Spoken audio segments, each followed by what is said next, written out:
Podcast. Hi, this is the Fantom Podcast. I'm Syd. And I'm Jimmy. And we're here to talk about spooky stuff today. How's that sound? That's our end goal, at least. God only knows how we'll get there. We'll make do, I guess. We're pretty good. Once we're on a roll, it'll work out a little better. Yeah, did we have housekeeping from last episode? Yeah, we do. So we got the first episode going and everything, but then I realized after the fact, we never told anybody how they can further reach us if they so choose. That's not at all helpful. It's not. It wasn't smart. I'm not in a podcast mindset. That's not how I think. This is all for me. So I don't give a shit about how I can reach myself. I hope you know how to reach yourself. Otherwise, this makes this friendship real weird. It already is. Why not just run with it? Okay, well, if you feel so inclined, there's something that you'd like to tell us. There's something you'd like to request from us, other than for us to shut up, because we're going to keep going at this for a while. Screaming into the void. Screaming into the void.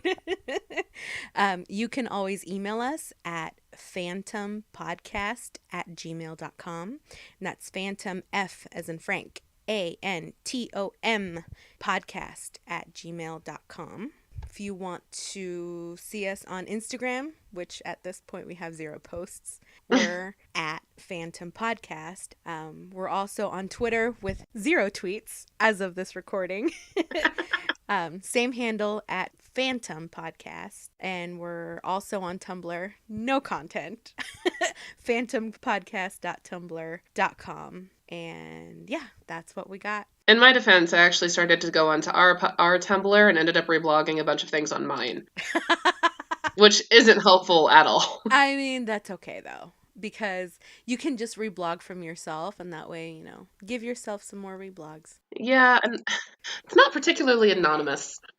Well, that's true, yeah. So I guess just go back on ours. Yeah, I'll just find the link again. It's okay. Yeah, I want to start posting on our social media, but I just don't know what. We're only on the 2nd episode. We haven't really built up any postable content, I guess. We'll get there. We'll get there. We're babies. We're at the baby stage here. So did you have anything housekeeping-wise? I don't have any particular housekeeping. I just want to apologize for the constant chair squeaking. Once the first episode hits, I fixed it on my end. I didn't notice. Oh my gosh, I didn't notice either. It's my microphone picked it up. So, listeners, people of all ages, I do apologize for that squeaking noise in the background. That's my chair. My God, I didn't notice. It's hard to hear, but my sound file picked it up. Anyway, oh, no. Irrelevant. Other than that, I don't really have any particular housekeeping. The only other thing is that I promised to share a story, but I don't know if I should share it first or if I should wait till the end. Oh, always go for the story first. Always go for the story Always first. go for the good story first. It's the law of the South. Okay. Well, last week at the very end, I promised that I would tell my Burberry ad bodacious hunk story. Oh yeah, this is housekeeping. It counts before we get to talking about horror movies. When was it? Like 2 weeks ago? Something like that? 2 or 3. Yeah, 2 or 3 weeks ago, I was on Tumblr late at night and I was scrolling through and I saw a picture that I was like, what? And then the gears in my brain were going and going and going and something clicked and I started jumping up and down. I may have started shrieking. And then I ran to my bookshelves and I yanked an old sketchbook from my bookshelf and I opened to the back cover and I unfolded a piece of paper and I nearly cried because in 2004 or 5, I was doing an art project where I was doing a lot of collage. So I was just taking magazines from school and just cutting out pictures that I liked. And I ran into this Burberry ad with the most gorgeous man that I have ever seen in my life. And I'm pretty sure that because of that ad, my aesthetic preferences are the way they are today. I'm pretty sure that that Burberry ad is the reason I started dating my boyfriend at the time. I'm pretty sure that Burberry ad just has solidified me into the person that I am today. But It didn't say who the model was. And I kind of looked around and I tried to spot to see if I could see the model again. And I never have. So I cut out the picture, folded it, and put it in the back of my sketchbook. For a while, I had it actually pinned up on the walls of my bedroom. Yeah. And then I took it down and I put it in my sketchbook. And just like every year, I take it out and I look at it and I just admire that hunk of a man in that That's beautiful amazing. coat that he was modeling for Burberry. It's like you knew. It's like I knew. And then finally, I saw that picture of Hugh Dancy and it triggered something in my brain. And I went and looked and it was fucking Hugh Dancy that I've been lusting over since I was like 14. I was like, oh my goodness. How did I know? I just wanted to share that story. It was so exciting. So I actually have a story to start out our spooky focus. Oh, yes, please. And it's something I had to pull up the map because I have my old address from when I was a kid, but I needed to look it up. Mm-hmm. And do you know anything about the LaLaurie Mansion? And Yes. I'm butchering the bejesus out of that word. When I was a kid, I lived in the French Quarter, and we lived in these townhome. They're eventually turned into condos. At the time, they were huge. Mm-hmm. That were done on charters. Mm-hmm. For people not from New Orleans, it's spelled Chartres. It said charters. It's cool. It was full 3 blocks away from the LaLaurie Mansion. I used to have to go past it every day to get to school. Are you kidding me? Yeah, I walked to school, so I would go that way and I'd walk over to my elementary school. And all I saw when I was a kid was this plaque, and every time we were walking back at night, I would see the Haunted History, Haunted New Orleans tours. Mm-hmm. Go past and stop and do all this dramatic screaming. And so, I was 7. You kind of ignore that. At least 7 raised on horror movies. I'm used to that. And one day, we were walking back and it was dark. And I had not asked my mom the story. Again, 7. Mm-hmm. And I look at my mom and I go, Mom, who's screaming? Yeah. Why do I hear all this screaming noise? Because I heard it sounded like someone losing their mind in one of the houses nearby. And she gave me this look like, I hear it too, but we're not going to talk about it. Yeah. Like, drop it, Jimmy. She sped up, and in hindsight, and actually asking her, I was just on the phone with her. Yeah, we were passing the LaLaurie Mansion when I heard it. And she actually told me that story all of 7.5 once we got back to our apartment. Oh.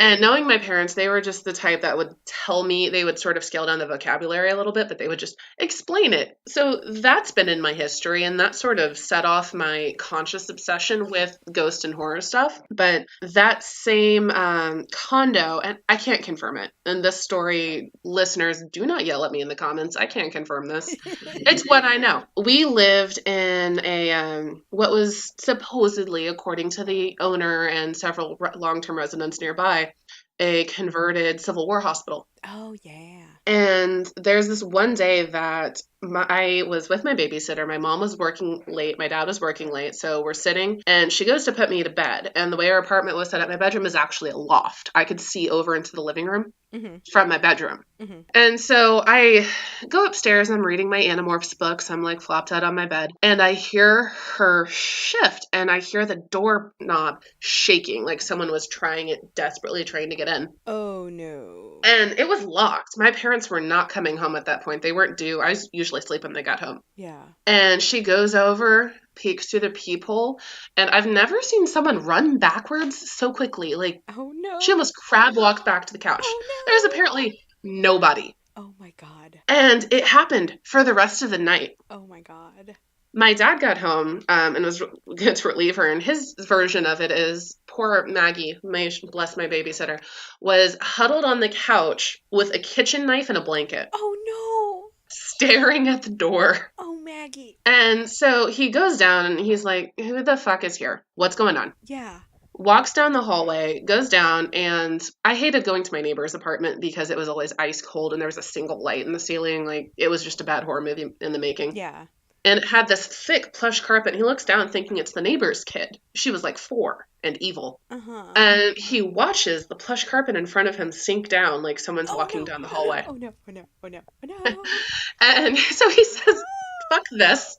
Goes back to our apartment, gets inside, locks the door, and then sees the handle shake. Oh my God. I saw the tail end of that because he woke me up so we could walk my babysitter to her car. Yeah, good thinking. A similar event, not always to that extent, happened once or twice a year until we moved. Are you kidding? Was it always like the same date It or? was same month, and it was like middle of November. Oh, sweet Jesus. So, oh my God. And that set off my obsession with New Orleans and going back and living there, and all my useless knowledge of ghost stories. Did you ever do like research on maybe that date or anything like that? There a lot of stuff happened and it wasn't particularly well documented. I haven't done in-depth research since I was in high school. God, that is terrifying as hell. Did the babysitter come back? No, she didn't. Oh my God, poor Maggie. She Oh, would still babysit me, but she essentially picked me up from school and we went to her place. oh, smart girl. Smart girl. I don't blame her at all. What's weird is we never had issues inside the apartment. It was never a problem. Yeah, but still, I mean, somebody trying to get in or sounding like it's trying to get in. I would do the same. I distinctly remember seeing and hearing the door shake because it was one of those like rattly doorknobs, the ones that are like fake lucite crystal on one end. Oh, yeah. That shake and make that awful noise. So, to start us off. To start us off, that is an excellent way to start us off, and I'm kind of slightly terrified now. That's the point. I've got stories, but I love it, and I want to hear every single one of them. let's parcel them out. Yeah, a little. But I'm saying on a personal level, I want you and me to start a bonfire in the backyard and grab ourselves some warm apple cider, and I just need you to spill. Oh, I can do that. Okay, well, we'll set a date. Fabulous. Never mind the vast distance between us. It's not actually changed all that much. It's just in a different direction. But that actually that reminds me when I was when I was 12 Hmm. and she took a trip out of state and she left me and my brother with some friends in their apartment, and we were staying in their living room for a couple days while my mom got back. I had watched the Blair Witch Project, and then after that I put on the Osbournes because it was that era. It was the peak Osbournes era. So, 2001. Yeah, yeah. I was watching it, and I hadn't even been freaked out by the Blair Witch Project or anything like that. And I was just laying there, and all of a sudden, somebody starts knocking on their front door, and I'm looking at the time on their VHS, and it's like 2 in the morning. Why is somebody knocking on this door?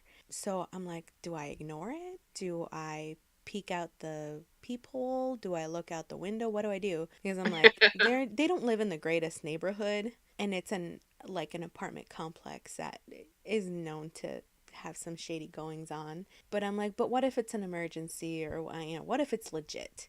So they knock again. I go upstairs and I wake them up and I'm like, I am so, so sorry, but there's somebody knocking on the front door and they won't stop. And could you see what's going on? So they take their time and they don't believe me. And then I get down there and I can still hear the knocking. We get to the front door and they look out there and there's nobody there. Oh my God. And there was literally not enough time for anybody to have gone anywhere where them peeking out the door wouldn't have caught somebody. Ah, that's amazing. And I was shitting myself because I'm like, this happened and I'm not 12 years old. And then they try to blame it on, oh, you just watched the Blair Witch Project. You're just freaked out. I'm like, no, somebody knocked on your stupid front door. So that was less scary than I remembered it. I mean, I imagine at that age it'd be terrifying. It was terrifying, but I guess I shouldn't have told that story. No, it works. My bad. Uh, just so it doesn't become all ghost story after evening. I guess it is evening. Both of us, it's evening. So you want a quick one that is also out of my wheelhouse of things I've dealt with. Yeah, go for it. I'm trying to maintain as much anonymity as possible. My dad used to work at a place called Bottom of the Cup in the Quarter. Mm-hmm. And it had this huge ghost story that went with it, and I don't know how public it was. Like, it has a Wikipedia. Oh, That's pretty public. But the Wikipedia is relatively new. The thing is, the wiki is really new. It's a year old. Last edit November 16th, 2016. So it's relatively newish. The wiki didn't exist before. Mm-hmm. The story is that there was a woman who lived in the original bottom of the cup house at Royal Street named Julie. And Julie was very striking, beautiful woman, was known to be very lovely, and she met and fell in love with a man. Mm-hmm. To him, she was just a mistress, etc. She wanted to marry him. And the guy decided to test her and prove her love for him. So he said he was going downstairs to play a card game. Mm-hmm. And her test was to go up to the roof, strip, and wait for him. Oh, girl, no. Honey. And she went up to the roof, did so, and he never came to get her. When he went back to bed, the story I heard was that he just left her because he didn't care. He was done, went to bed, left. The wiki version is a little different, but it also could be word of mouth versus typed down. I heard it from one of the owners in the 90s. And so she'd waited, and he found her dead and frozen on the roof. Oh. Waiting for him. And she was supposed to still have haunted it. For context, the reason I heard about this was, again, I was probably 9. I was in like 3rd or 4th grade. And I go in the back and they kept the water cooler in the back. So while I was waiting for my dad to get off work, I went to the back office to get water. Mm-hmm. And while I'm in the back office to get water, I see this lady walking down the spiral staircase that's up to the top rooms, which are apartments. Oh, no. I think, again, this has been years. And I greet her. She ignores me, and being 8 and pushy, and every 8-year-old is like this. Hi, hello.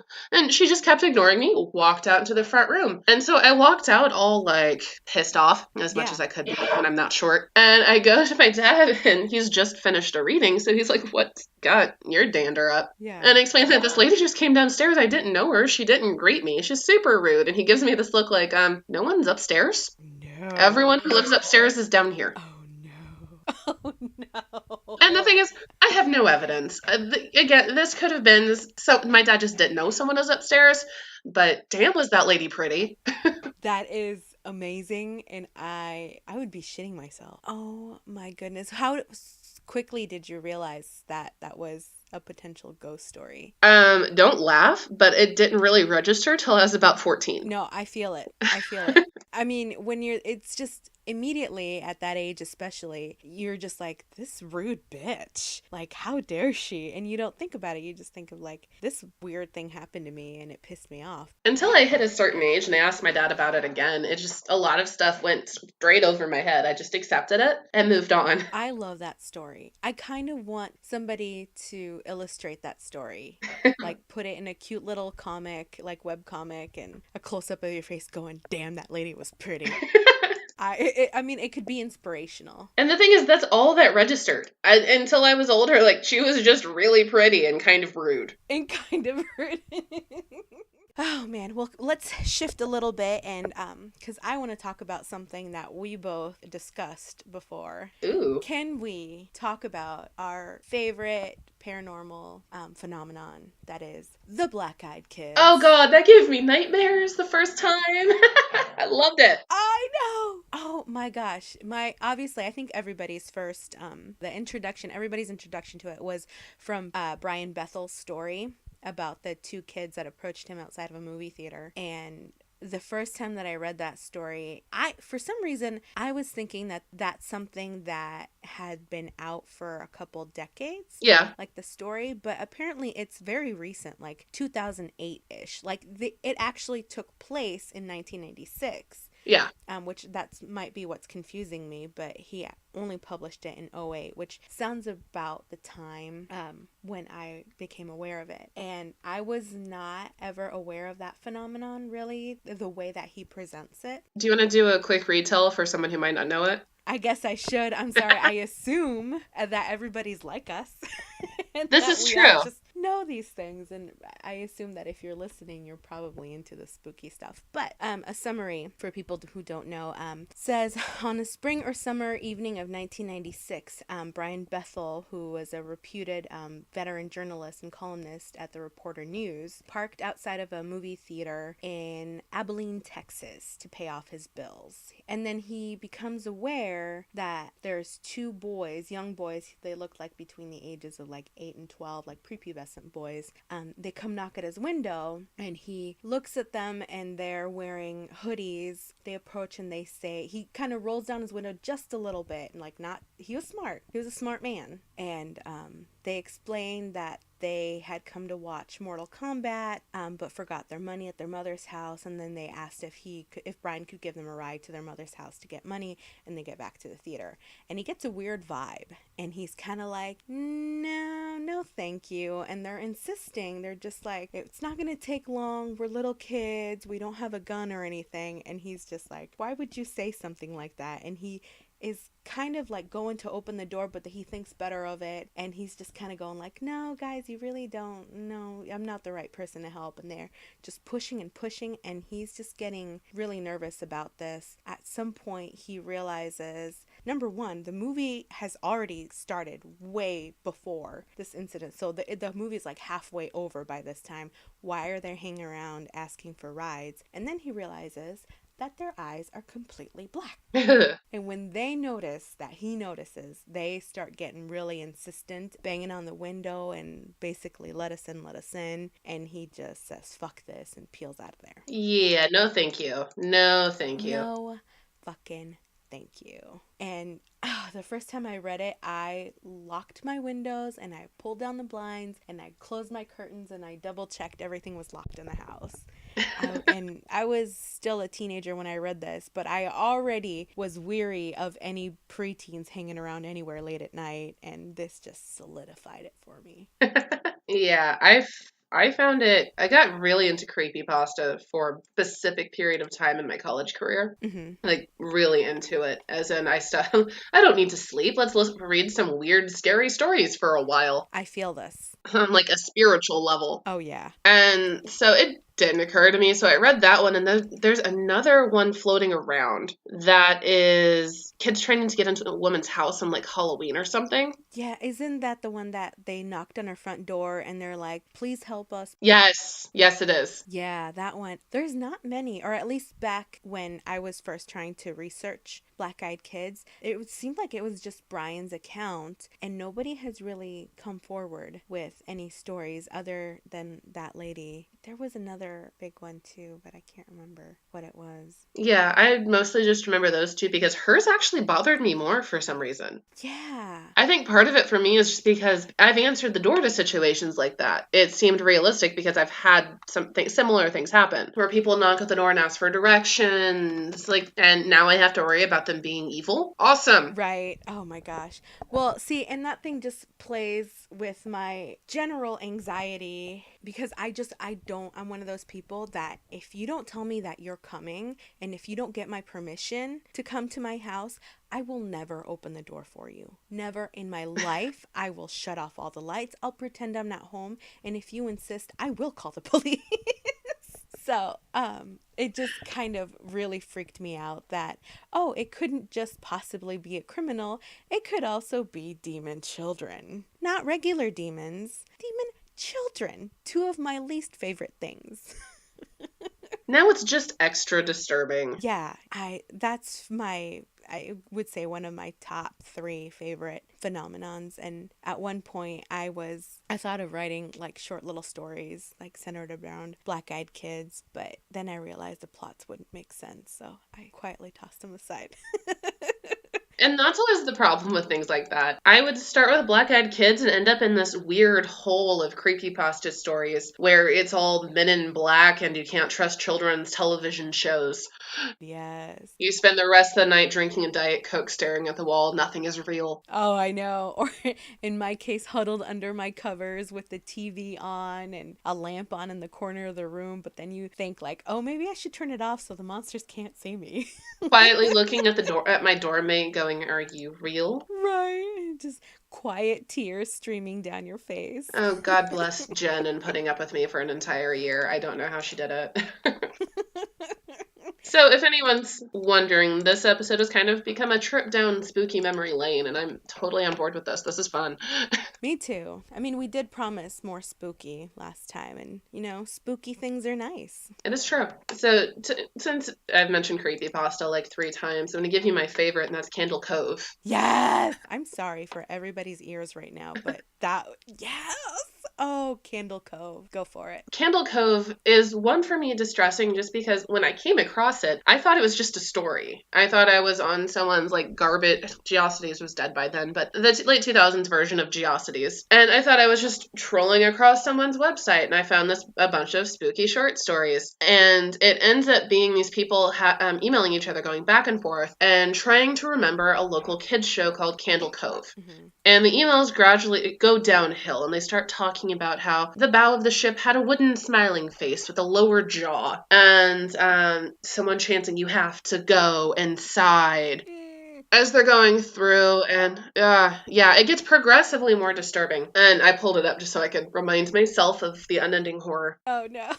One of the characters is named the Skin Taker and goes through to kill little girls and takes their flesh. And there's no plot or anything. You just stand in place and cry while you watch the show. Oh, God. And it ends up that I'm gonna read the ends. Like, if we get hit and yelled at, fine, whatever. Spoilers. Spoilers for anyone who hasn't heard of this, read this, or pause if you don't want spoilers. I visited my mom today at the nursing home. I asked her about when I was little in the early in the early 70s, when I was 8 or 9, and if she remembered a kids show, Candle Cove. She said she was surprised I could remember that, and I asked why, and she said, "I used to think it was so strange that you said, 'I'm gonna go watch Candle Cove now, Mom,' and then you would tune the TV to static and just watch dead air for 30 minutes. The thing is, Candle Cove has actually become apparently like an actual cartoon. I saw that Sci-Fi was doing something with it. Did they really? At least someone has made a Candle Cove YouTube video, and there's a website called something called Channel Zero that did a Candle Cove. Yes. Yeah. Yes, that's the Sci-Fi Channel show. And I think what they do is they just go through different creepypastas, but that's amazing. I kind of don't want to watch it right now. I think I would watch it in daylight. We can live watch it and comment at the same time. It has a 92% on Rotten Tomatoes. Oh, seriously? I'm looking at it. Like, for a sci-fi thing, that's kind of impressive. That is very impressive for anything, really. Okay, so we'll do a live watch of it. I think that's solid. Yeah, that came out like a year ago. How did I miss that? Life happens, Jimmy. We are young professionals. First year in my profession. I'm lucky I remember anything from last year. Right. It's just life is flinging shit at us left and right, and sometimes we just don't have enough time for the spooks. Pretty much, but it's okay. It's okay. We're getting there. That's why we're doing this. We are revisiting. We feel nostalgic for the spooky things that have shaped who we are, and we'd like to recapture that sense of wonder and pants shitting. To be honest, I would be prepared for us to do some live watches of a variety of terrible movies or awesome ones. God only knows. Listen, yes. And that's the real horror of it, is that we don't know what's going to be good or not. So what else have you got for our lovely listeners today? Or me? The other one that I was going to mention, because I just am all over the place. And I'm pronouncing this wrong, the Dybbuk box. I think it's pronounced Dybbuk, but I've only ever heard it pronounced by people on YouTube. I went to pull it up on Wiki, and its pronunciation guide is for Yiddish, which does not help me. That's exactly what I pulled up too. So it's this like cabinet that is haunted by a Dybbuk, and a Dybbuk is a restless, usually malicious spirit believed to be able to haunt and even possess the living. So this was a box that had been auctioned on eBay with the story attached to it, and then apparently it just unleashed hell. And there is a movie called The Possession that is about the Dybbuk box story, and it stars my darling Jeffrey Dean Morgan. And that's kind of the only reason that I watched the movie. And then I realized what it was about, and I almost screamed because I did not pick it up because it was about the Dybbuk box, even though I already loved the story. I just picked it up for John Winchester. As you do. As you do anything. That was produced by Sam Raimi. Oh, yeah, The Unborn was also supposedly about a Dybbuk who was seeking help from the Rabbi Gary Oldman or Sirius Black. I'm not sure which.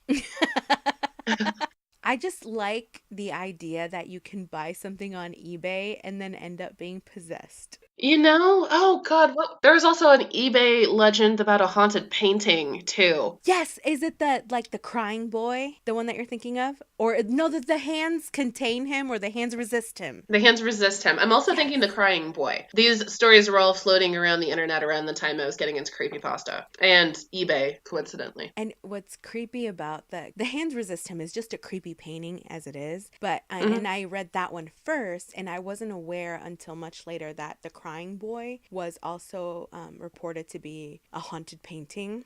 Mm-hmm. And that just freaked my shit out because we used to own the crying boy, like a copy of it. Oh my God. And it hung in our kitchen. No, thank you. Above a bread box that said like "Blessed be our daily bread" or something.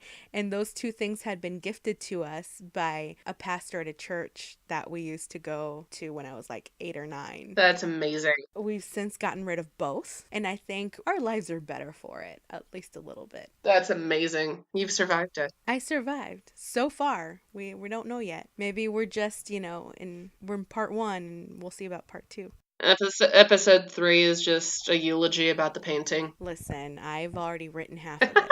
Just saying. Oh, man. Do you have anything else spooky that you want to mention? I've just now fallen through the, Jimmy Googles. I've fallen down through the hole that is Gary Oldman's filmography because he's done so many, like either one-shots into a movie or he's the star of the horror movies that I saw when I was a kid. Largely because my dad loves Gary Oldman. Well, he is a treasure. He is presh.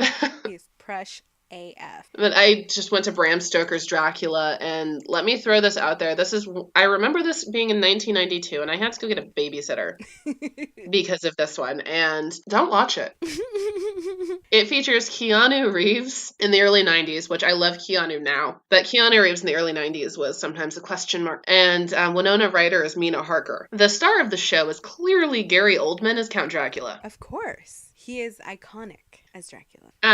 But outside of that, we've actually gone through all of my notes. I had those ghost stories written down, and that was the meat of my memory. That and the Black-Eyed Kids, because that straight gave me nightmares when I was a kid. I will wax poetic about Black-Eyed Kids forever until the day that someone comes to knock at my window, and I'll be so excited that I'll open and be like, yeah, come on in, and then you'll never hear from me again. Or nothing will happen. You make them a great meal and they leave. And you're like, this isn't at all what we planned. Yeah, like I was a dick for no reason. Well, I got a couple more things here for you because I think we still have pretty good time here, don't we? Oh, yeah, we've got time. Throw them at me. I guess I should tell you 2 stories that happened to me, and we're going to shift focus and we're going to talk about aliens a little bit. Or UFOs, I suppose. Okay. If you missed our last episode, I talked a little bit about how I used to live in Mexico when I was young. And down there, we have a gentleman named Jaime Maussan. Last name spelled Maussan. And please look him up because he is a precious national treasure. This man was a very respected academic in his early life, and then for some reason he just like did a 180 and he went full on UFO alien conspiracist. Wow, what set that off? I have no idea. I've asked my mom about it before, and she's like, I think that he just wanted fame, and that's what caught, was just like UFO conspiracy type of thing. So she's like, I think he just goes with it because he's kind of a fame whore. But I mean, please nobody take offense to it. I would do the same if I were him.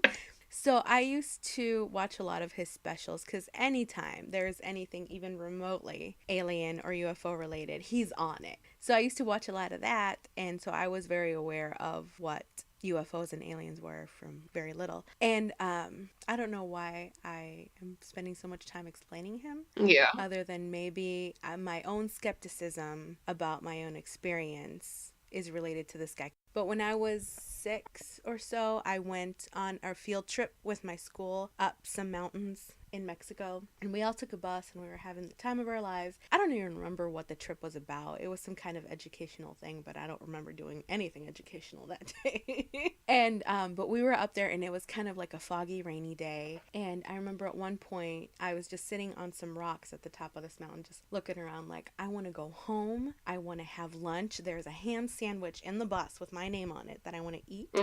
And I looked up and I swear that there was a UFO like hovering above me. Oh my God. And I was like, well, hello there.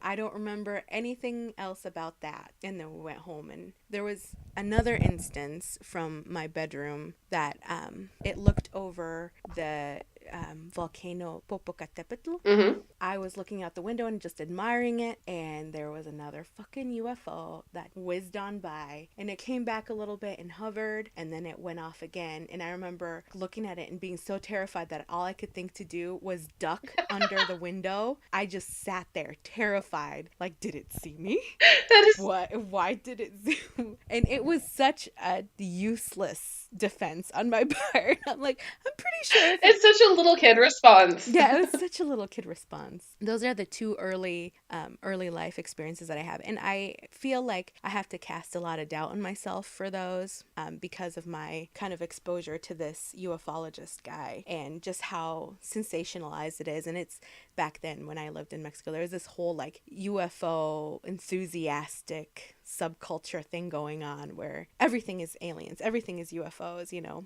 kind of spurred by this. So I kind of doubt myself that those things like actually happened. So I don't really know if those are legit memories or not. It still counts. I mean, even if it's confabulation, that's still something that's colored your experiences. It has. It's what made me the #1 alien mom that I am today. It's true. I don't know anyone who likes X-Files more than you. I'm sure you do.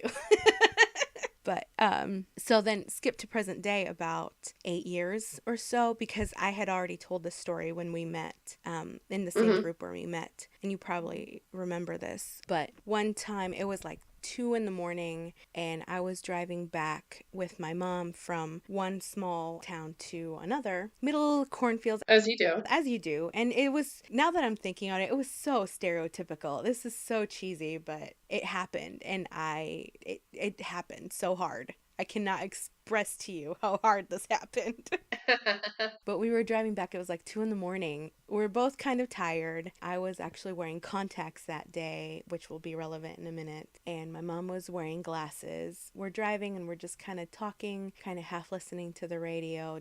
We just want to go home and sleep. She wasn't falling asleep at the wheel or anything like that. We were pooped, you know, for the day. Yeah. And we're driving along, nobody else on the roads, no houses anywhere nearby, no tractors out in the field late or anything like that. There was no light pollution because we're smack dab in the middle of corn country. And it's the sky up above us, and you can see all the stars, and I don't remember seeing the moon, so it must have been like a full moon or something a new moon. And out of the corner of my left eye, I see a green light appear. No. So not like come down, appear in the sky, and it's like this bright green point, and it kind of starts coming down diagonally, but then it seems to stop and then shoot straight down into the cornfield. I thought it happened so quickly that I thought there's something wrong with my contacts.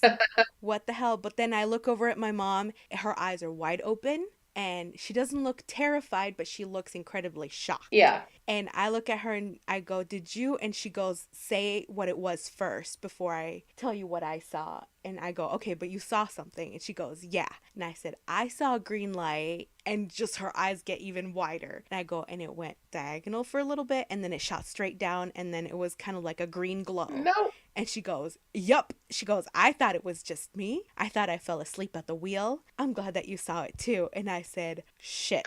And she goes, yeah. Oh my God. It was, to this day, I have no idea what it was, but it was not anybody's like house. It wasn't like a laser pointer or anything like that because it was clearly in the sky. It wasn't in our windshield. It wasn't, on the corn stalks or anything like that. And that's about the closest to an alien or UFO encounter that I've gotten. And Oh, that's distressing. recently I was looking at, yeah, it was distressing. And I've never heard anybody say they've seen anything like it. Hmm. The closest I've gotten to was like in the last couple months, I went on Listverse and they had like a list of top 10 UFO phenomenon caught on news, like news footage. And one of them looked kind of like that. And I showed it to my mom and she just kind of went, yup. And I'm like, oh, so I'll have to find the link to that and we'll probably put it in the note. Oh yeah, totally. Aha, no thank you. Yeah, as much of a alien and UFO enthusiast as I am, I don't ever want to meet an alien. I'm terrified of grays, but I love like the little green, cute little bitches like that. But I'm not into the grays or like the long, slender one. I'm not into that. Like, no, thank you. No, God, when my parents used to watch X-Files when it first came out, and they'd wait till I went to bed. Yeah. But occasionally I would still be awake when it happened. I used to have so many nightmares from that 1993. Like, we don't have that much money, but we have enough to make it distressing. Yeah. Yeah. Oh God. Yeah, the X-Files is I didn't watch that much when it came out, like in the 90s or anything like that, and I tried to watch it in my early teens, but I think I told you the story of that, right? Yeah, you did. I tried to watch it, and the first episode that I tried to watch was the one where the guy dies and he smells like flowers because it turns out he's a saint. But while I was watching the episode, I actually had this intense, like seizure-like episode, Ah, and it was really bad, and it actually scared me off of trying to ever watch Xbox because for a while, I thought that it caused it, like that either my terror was so great or I did a bad thing by watching it, and so the wrath of something was punishing me. I don't know. yeah. It was superstitious. I've since gone back and I've watched the X Files, and I love them. I love Scully and I love Fox, and no seizures since then that I'm aware of. That's good. It's reassuring, if nothing else. Right. No, the first one I saw featured Mark Shepard. So, Ah, my God, it all comes full circle, don't it? yeah, I think it was episode 2. Everything comes full circle. I'd say I'm old, but I'm not that old. I just No, you're lived not. through the 90s. No, listen, the 90s was a grand old time. Just saying. But, so we didn't talk about fandom at all this time. That's okay, though. That's okay. Next time we'll focus a little bit more just because I want to talk about so many things. I want to talk about my quest for a specific piece of fan fiction. So what are you thinking? Next episode, are we going to start touching on supernatural or fandom in general? Supernatural probably because that's what my story relates to. And also because I got the Entertainment Weekly Supernatural special today. Ah, My sister picked up a copy and then I got a second one and my mom looked at us and she goes, two of them? And I said, I'm not sharing. So I haven't read through it yet, but once I do, I want to talk about it. let's do it. Yeah, let's do it. I mean, well, it won't just be supernatural. It'll largely be supernatural. How about we do the Great Supernatural Fringe crossover? Do you think they're ready for that? I don't know, but we can at least discuss both of them. Okay, let's do it. Because I have so many feelings. I've already written down 3 pages of notes just in the 2 seconds we've been talking about it. That means your hand is terrifying, and I'm a little distressed. Please be. That's not reassuring. That's how this friendship works. We're always just a little distressed by each other. Yeah, I do. It works well though. That's everything I had down on my notes for the night. That's everything I had too, so I think this is a good place to wrap up. What do you think? I think it is. We need to get some sort of outro going, but we'll figure that out later. That's okay. Thank you everybody for listening. Thank you. Sorry for the clusterfuck. I'm not sorry. I hope that we didn't scare you off. Like, I hope we scared you, but not scared you off. That's kind of true. I'll always be a little more sorry than Jimmy is. I regret nothing. You know what? That's the way to live, man. So thank you again for listening, and next time we'll have a little more fandom for you. But we'll always try to mix it up a little bit and give you equal doses of spooky and fandom here. Sounds good. Well, I've been Jimmy. And I've been Syd, and we'll see you later. Have a fabulous night, y'all. Bye.